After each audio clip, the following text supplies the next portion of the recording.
Sema ni kwamba katika mazungumzo lugha kuna dini, kwa hiyo vitu viwili tofauti, kwamba bismillah walimi wa ruhul qudus al-ilahi al-wahid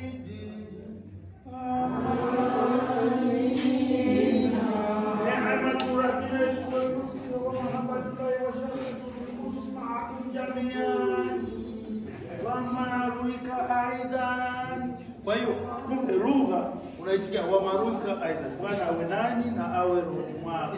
Wa maruika aidan ni unaitikia wa maruika aidan. Sasa hii ni lugha, sio dini. Ni sio lugha, ni dini. Kwa mfano hapo wanasema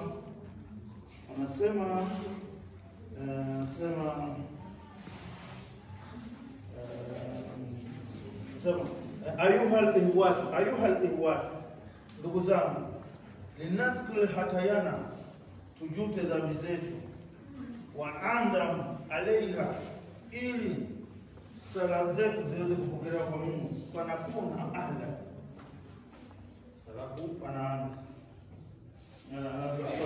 fanakuna ahla liqamati sarar al-muqaddasati, ili sala yetu au sala zetu ziweze kupokelewa na Mwenyezi Mungu.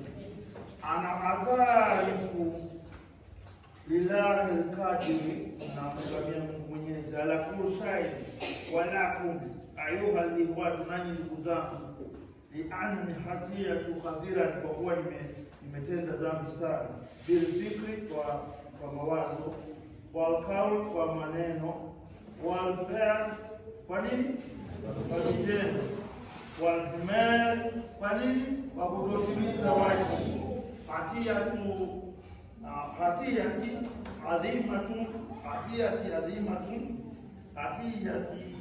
adhimatun jida, nimekosa mimi, nimekosa sana. Lidhalika atubu ila al-qudisati al-maryam al-daimati al-batuliyati na kadhalika, na ndugu zangu, niombeni kwa Bwana Mungu wetu. Basi inaendelea. Kwa hiyo lugha ya Kiswahili unaweza kutumia katika muziki, lugha ya Kiswahili inaweza kutumika katika nini, katika falsafa zozote, katika muktadha mbalimbali. Kwa hiyo lugha ya Kiarabu inajitegemea katika dini ya Kiislamu. Maana yake ni hapo kwenye dini ya Kiislamu wanasisitiza sana kufahamu lugha ya Kiarabu, kwa sababu ili waweze kusoma Qur'an, uwe na uwezo wa kusoma Qur'an. Bismillahirrahmanirrahim, alhamdulillah, basi huwa la ilaha illa samad, wala yakun kufuwan ahad. Kwa hiyo ili uweze kusoma, ndio maana Kiarabu basi wanasisitiza, kwa sababu ukiondoa Kiarabu basi Qur'an, watu wengi watakuwa Waislamu wasiojua wala Z. Kwa hiyo maana kisisitizo. Na ukiongea za bismillah walimi na ruhusa ilahi wahid, anaongea kilugha chetu, sio lugha yenu, mbavu kabisa. Ni lugha ya